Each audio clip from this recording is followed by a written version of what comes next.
Hello everyone, today is 14th of December. My name is Sahil and welcome to the newspaper analysis. Guys, first of all, apologies for the past 2-3 days as due to the bad health I was not able to upload the videos. However, now videos will be regular and in case if any important topic has been there into the news in past 2-3 days, all those topics will be extensively be covered into the Thinking Palette Issues That Matters magazine that we release every fortnight. So please don't worry on to that particular front. It will be taken care of. Now guys, let's take the GS folder for the today. So today we will be taking a quote from the Reinhold Niebuhr, who is a prominent ethicist. He says, man's capacity for justice makes a democracy possible, but man's inclination to injustice makes a democracy necessary. Now, guys, if we read the social contract theory, into the social contract theory, man's original nature has been defined, and such original nature has been characterized as being brutal, nasty, violent.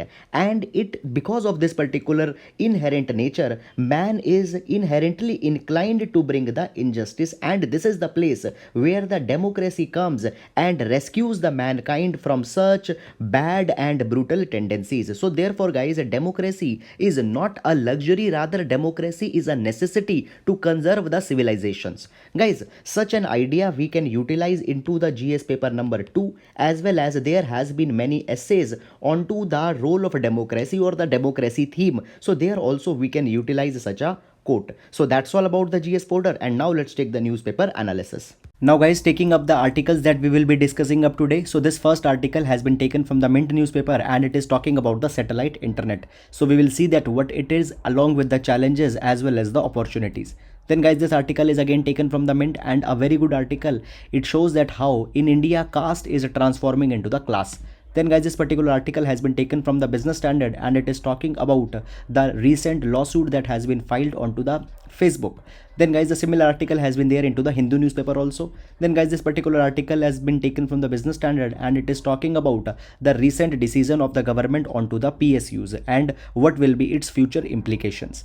Then guys, this particular article has been taken from the Hindu newspaper and it is talking that how India and China's decision on exploiting the hydropower will bring the challenges for the Himalayan region. Then guys, this particular article has been taken again from the Hindu and it is talking about the rare Myristica swamp tree frog, important for our ecology as well as for prelims exam. Then guys, this article has been taken from the Hindu and it is talking about the recent China's moon probe. So guys, this is all about the important articles that we will be discussing up today, and now let's take them in. Now guys, this first article has been taken from the Mint newspaper and it is talking about the satellite internet which is coming extensively into the newspaper these days. First of all, let's see that why the satellite internet is coming repeatedly into the newspapers. Now guys, recently India's telecom giant Airtel or the Bharti Global, it has taken up a stake into the OneWeb, and OneWeb is a firm which is providing the satellite internet via its network of 650 satellites. Now guys, satellite internet, it has been taken up quite extensively by the SpaceX, which is the firm run by the Elon Musk. Now guys, SpaceX had planned that they will be deploying 12,000 satellites into the near future, and these 12,000 satellites will be providing the internet across the world. However, into the long term, SpaceX has planned to eventually deploy 42,000 satellites. Onto the similar lines, guys, Amazon is running the Kuiper mission under which 3,236 satellites will be deployed, and the Telesat, which is a Canadian firm, it is also planning to deploy 298 satellites. So guys, into this particular direction, you can see that world over the satellite internet is booming. So here into this article, we will see that what is this satellite internet, what are the pros and what are the cons. Now guys, satellite internet, first of all, you need to understand it is not entirely a new internet. Rather, it is a new way to get connected to the internet.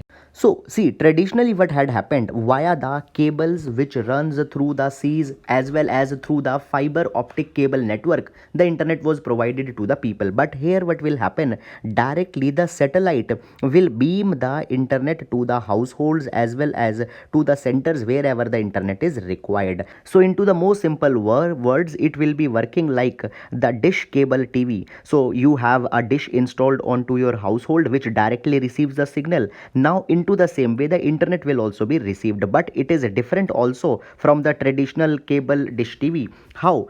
Into the dish TV only the signal are received, but up beam is not possible. However, here the down beam as well as up beam both will be possible. Now this satellite internet is not entirely a new thing. It has been used from so long into the military establishments which are located into the inaccessible place. It is used onto the ships and all such kind of things. Now guys, the satellite internet, it is good for the penetration. Now in India, into the hilly regions, particularly the northeast, the internet connectivity has not been there, and we can see that the future is driven by the internet, and internet of things has become a reality, and not even the sophisticated things, rather the governance is being provided by the internet. So internet connectivity is must. So therefore the satellite internet can help into the better penetration into the inaccessible places, hilly regions.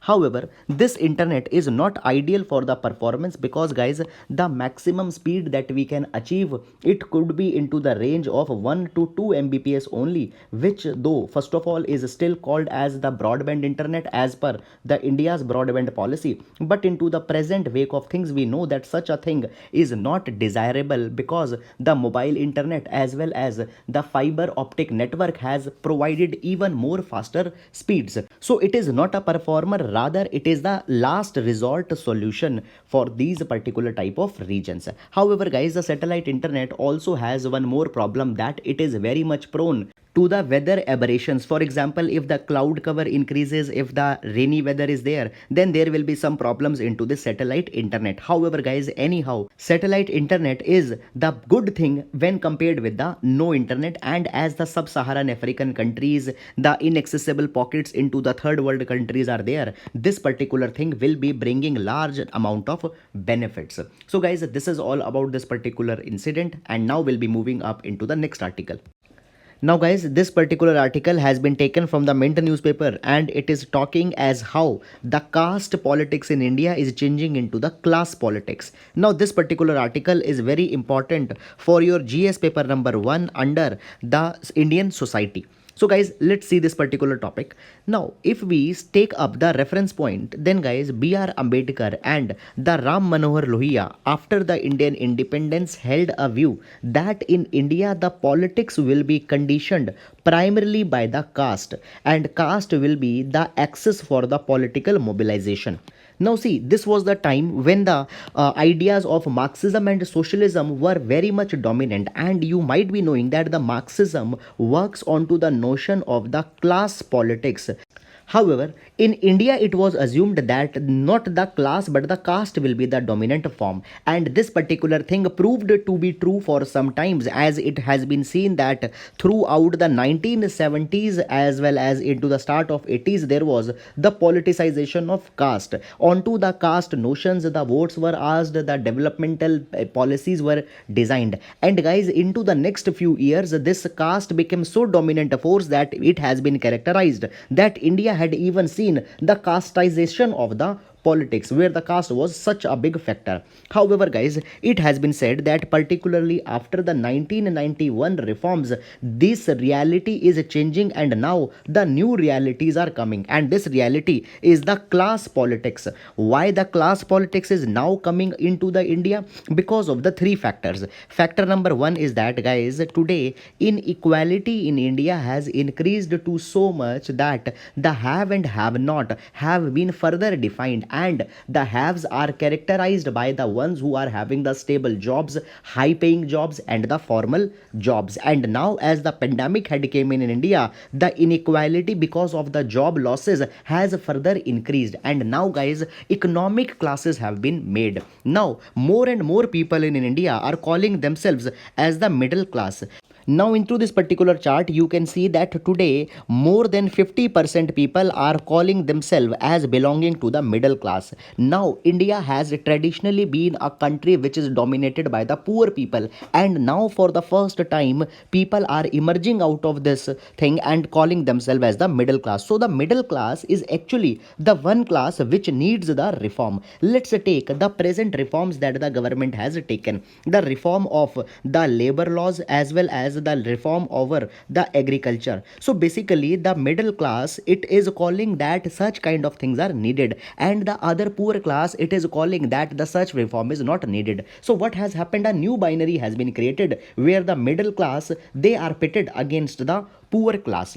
Now guys, what had happened, this middle class, it is not only emerging in numbers, but they have the new aspirations, they have new value systems, and these value systems such as state being an enabler rather than the provider of services, it is coming. And then guys, the final reason is that now the institution of caste has been fragmented, and more within the caste the inequalities has increased so much that the caste is not a kind of a gluing factor, rather the people are seeing each other onto the terms of economic disparity. So guys, what had happened today, the middle class versus the poor class will be the new force which will be reshaping the politics of the tomorrow. And this particular thing has been evident also into the recent elections which has been taken into the Bihar. So guys, what had happened, Bihar has been categorized where the caste factor plays a very dominant role, but in 2020 the two major political fronts fought the election in Bihar onto the terms of providing the job.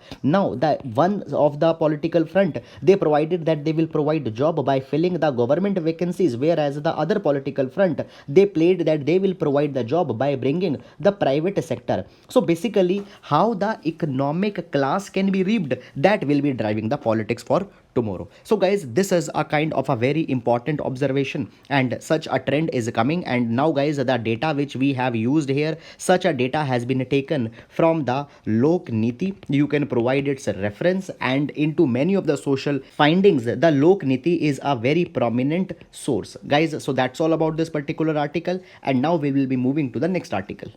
Now guys, this particular article has been taken from the Hindu newspaper as well as from the Business Standard newspaper, and it is talking about the recent lawsuit that has been filed against the Facebook into the US. So guys, let's see the implication of this particular matter.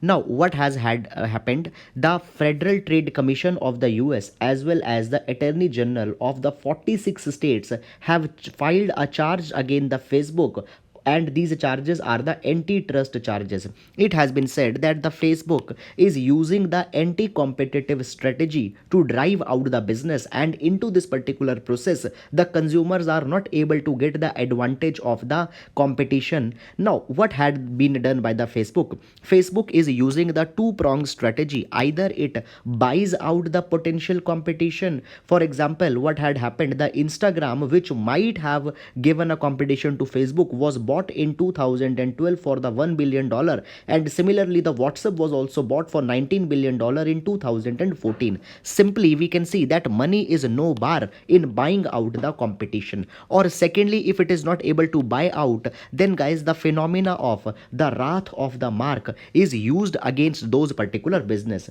What happens today, we know that the Facebook is the largest platform, and the other potential rivals, they are not allowed to enter onto the Facebook platform for their advertising and all such kind of things.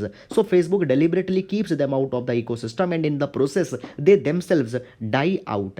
Now as this particular charge has been placed onto the Facebook, Facebook has also counter attacked the FTC and had said that FTC is taking up the revisionist history. It means that guys, earlier when the Facebook acquired the Instagram as well as WhatsApp, the FTC itself allowed that particular deal. Now guys, into the long term we can see that a battle will be going on between the Facebook and the technological giants, and the implications for India will be this. If you might be knowing, then few days back we had taken up that the Facebook had entered a deal with the Jio, in which the Facebook had acquired a stake in Jio, and guys, when the Jio Mart will be unrolling out its services, then the WhatsApp will be used as a payment platform. And now guys, in India this particular arrangement might be little bit delayed because of this particular charge that has been levied. Now guys, this particular thing should not be seen into the isolation, because recently The big tech backlash has started. Now, the big tech is characterized by the companies such as the Alphabet, who holds the Google, then Amazon, Facebook, Apple. They are there into the big tech, and the big tech is abusing their market dominance. Guys, recently the Google was also charged into the US for the anti-competitive behavior. It was said that the Google abuses the market dominance. Into the India, also the Competition Commission of India had charged a case against the Google. Then, guys, we had seen that there was the Cambridge Analytica scandal which happened. Under the Cambridge Analytica, it was said that the Facebook provided the information onto which the psychological profiles of the people were harvested, and that particular thing was used to influence the US elections of 2016, as well as they were also utilized into the Brexit. Then, guys, into the recent times, the privacy has also been endangered by these particular giants, because many of the sensitive data they take, and it has been said that now the weaponization of the data had happened, and this data has emerged as a new currency, and by the data the consumer trends, consumer behaviors, consumer psychology is being changed. And then finally, the clout of this big tech is so much now that into the times to come, they can virtually create an environment of monopoly, and take it or leave it kind of attitude might be dictated by these big techs. So guys, it is a very very big theme into this particular year, and therefore into the GS paper number 3, both in 2020 as well as 2021, a question is hugely expected onto this particular line. Guys, earlier also into our Thinking Palette magazine, we have taken up that how Google has abused the clout into the edition number 1. You can take a see it this matter into the further details. So guys, that's all about this particular article, and now we'll be moving to the next article. Now, guys, this particular article has been taken from the Business Standard, and it is talking about the recent government's decision with respect to the PSU. And it is actually a very important article for our GS paper number 3 under the topic of mobilization of resources. So, what has happened?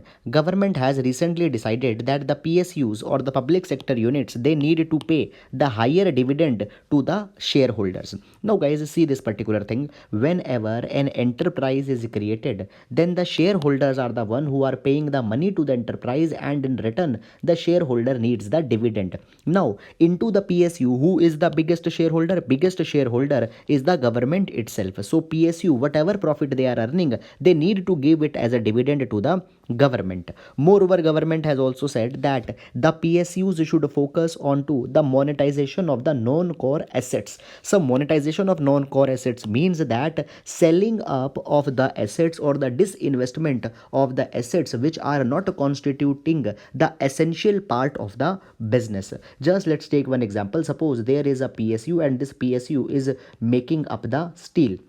Now, let's assume that this PSU is having a land into some other region where there is no production going on. Now, this particular land, it is a kind of an asset, but it is a non-core asset. So, monetization means the selling of this particular land and giving the money to the government. Now, this particular thing might be look good onto the face, because guys, if we see into the present year, the fiscal deficit is extraordinarily high, because number one, the collection of the money is low, as well as the expenditure are high onto the terms of the health expenditure that has to be carried into the face of the pandemic. Secondly, guys, when we see the government revenue is made up of majorly by two things. One is the tax revenue, other is the non-tax revenue, and the dividend from the PSU is the major component under the non-tax revenue, and by getting more dividend, this particular thing will improve, and government's balance sheet will also consequently improve.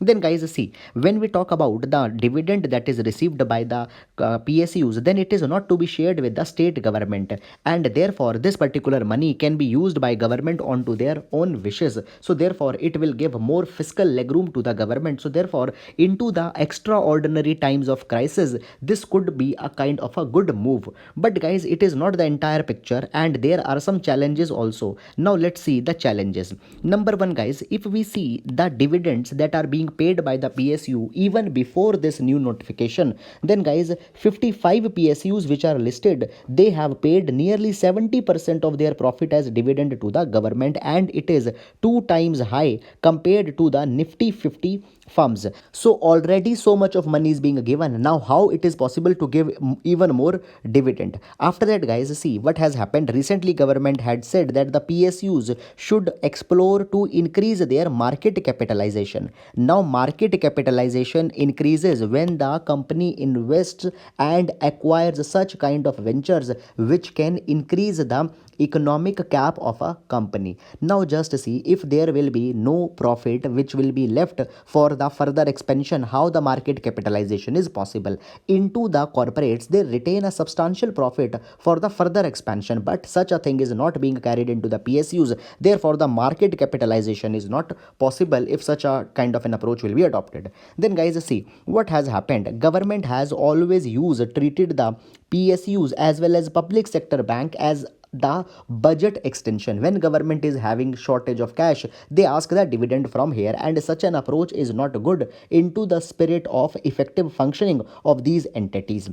After that, guys, basically such kind of interference of government is also not good, because whenever the PSUs they are exposed onto the stock market, their shares are valued very much low. Why? Because the sentiments of market are such that government does so much of interference with the PSU, and they are not effectively driven, they don't have efficiency, innovation is not there, so their stock markets are very much low. And into this particular capacity, the minority shareholder who had invested into them, they face a kind of a less valuation, and therefore their economic interests are compromised.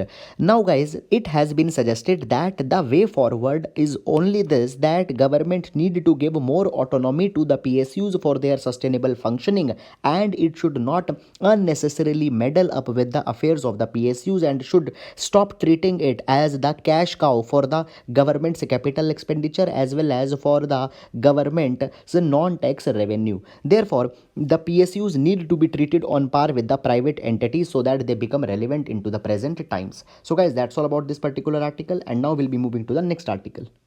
Now guys, this particular article has been taken from the Hindu newspaper, and it is talking about the negative implications of the construction activity that will be taken by the China and India in the Himalayan region over the Brahmaputra river. Now guys, before going into this particular article, let's see a reference article that we have already discussed onto the 30th of November newspaper analysis. So there I had given you the news that the China had decided to construct a dam onto the Brahmaputra river as a part of their new 5-year plan that will be going on from 2021 to 2025.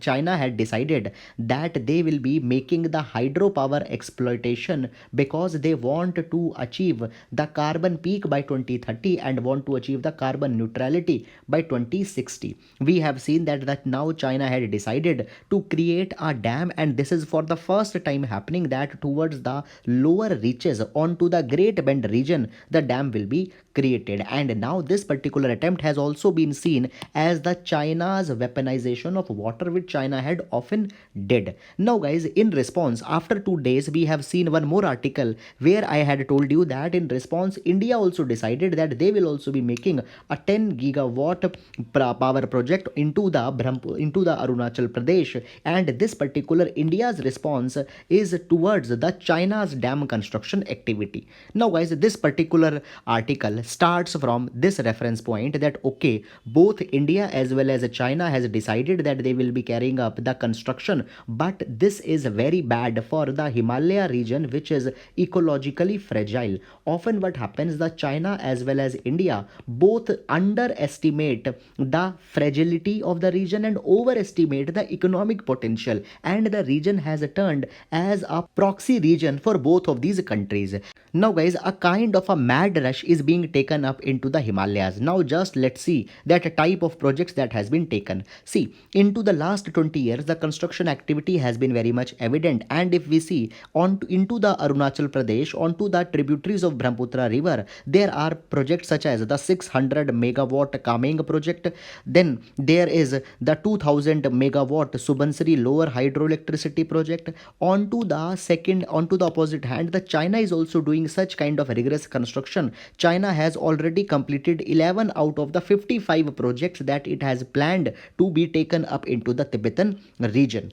But at the same time, both the countries are forgetting that if we consider 15% of the great earthquakes of the 20th century, which had a magnitude of more than 8, it means the disastrous earthquakes they have occurred into the Himalayan region. And guys, the northeastern Himalayan bend region, this is the region where the new project is being constructed. This is particularly more vulnerable, and it has actually experienced the earthquakes of more than 7 magnitude into the last 100 years. Guys, in 1950 there was an earthquake just south of the McMahon line, and it was severely destructive. Onto the similar lines, in 2015 also there was a Gorkha earthquake of the magnitude of 7.8, and it was very much disastrous for the Nepal. Guys, because of this particular earthquake, Nepal lost about 20% of its hydropower capacity. And guys, if the physical damage we talk about, more than $200 million of physical damage was there because of the 2015 earthquake. Now guys, it has been said, when such large number of projects, for example 55 projects by China and the spate of projects by India will be taken up, what will happen? Heavy siltation will be carried into the region, that the pathways of the rivers will be choked, and the flood such as the 2013 Uttarakhand flood can again happen, and this particular thing will be unleashing a great havoc onto the people. Moreover guys, when we talk about the Himalayan chain is not only a kind of a mountain series, but it also influences Asian weather patterns, as well as the climatic zones are created by this weather mountain chain. And to meddle up with the Himalayan region with such kind of insensitivity goes against the concerns of the humanity. So therefore, the countries, both India as well as China, needs to be more responsible in dealing with the Himalayan affairs. So guys, that's all about this particular article, and now we'll be moving to the next article. Now guys, this particular article has been taken from the Hindu newspaper, and it is talking about the rare Myristica swamp frog which has been found. Now, before going into this particular news, let's see some of the preliminary ideas. First of all, guys, what is this Myristica swamp? So, Myristica swamp, it is a freshwater swamp forest which is found into the two regions in India, that is into the Uttar Kannada, into Karnataka, as well as into the Kerala. Now, guys, here you will find the plants that they are having a specific kind of a stilt root, and by them the transpiration is carried. Now guys, the name Myristica comes from these variety of trees which are called as the Myristica trees, or their scientific name is the Myristicaceae family. Now guys, into this particular family there are majorly 15 type of species which are found, and from these type of trees the swamp, that is the Myristica swamp, has been named. So guys, please keep this particular thing into your mind. Now into these trees there is a specific variety of frog that is found. Now guys, number one, there are some of the species which are called as the arboreal species. Now arboreal species are the one who predominantly live onto the trees. Now guys, Myristica swamp tree frog, it is an arboreal species. It means that it is living onto the tree, and usually this particular frog is found into the Agastya Malai hill range into the Kerala, and the name of this particular frog is the Mercurana. Now for the first time, this Mercurana arboreal frog has been found into the Vazachal reserve forest into the Kerala, into Thrissur. So therefore it is into the news. Now guys, these frogs are very rare. Number one, they are endemic to India and only found into the Western Ghat region around this particular area, as I have told you. Secondly guys, this frog are also rare because they have only activity around few weeks into their breeding season, which is around the month of the June and July. Now guys, rarely these frogs come onto the land, and only time when they come to the land is that the females after the breeding come onto forest floor, they lay the eggs, bury the eggs into the soil here, and then they go back again to the trees, and again next into the next breeding season they will be coming down. So this is a peculiar kind of activity which is taken by them. Now guys, finding out of this forest into the other region is a kind of a positive indicator, and it shows that the niche is really little bit big and it is for good for their sustainability. So that's all about this particular article, and now we'll be moving to the next article. Now, guys, this particular article has been taken from the Hindu newspaper, and it is talking about the Chang'e 5 mission of the China. Number one, we have already discussed this particular mission into our newspaper analysis, and now it is again into the news because, guys, earlier we had seen that the China is sending this mission onto the moon, and now this particular mission had completed up the collection of soil from the moon and it is returning back. Now, guys, let's take up some of the basic information with respect to this particular thing. Now, guys, see, up till now there is only two countries which have been successful in bringing the lunar rocks to the earth. One is the USA and other is the Soviet Union. Now, guys, China will become the third country to do this particular thing, but China is actually first because China had done even a peculiar task, that is China had landed this Chang'e 5 mission onto the dark side of the moon, that is the side which is not illuminated. So basically it had landed onto the Mons Rumker region, which is a kind of a volcanic region. There it had dug the sample and now this sample will be brought back. Now see, basically this particular thing will be highlighting many of the information. It will tell about the age, the formation of the moon, similarities and difference with the earth, and will also be telling about the radiation history of the sun. So guys, this is all about the important articles for the today. I hope that you have understood it. Thank you so much.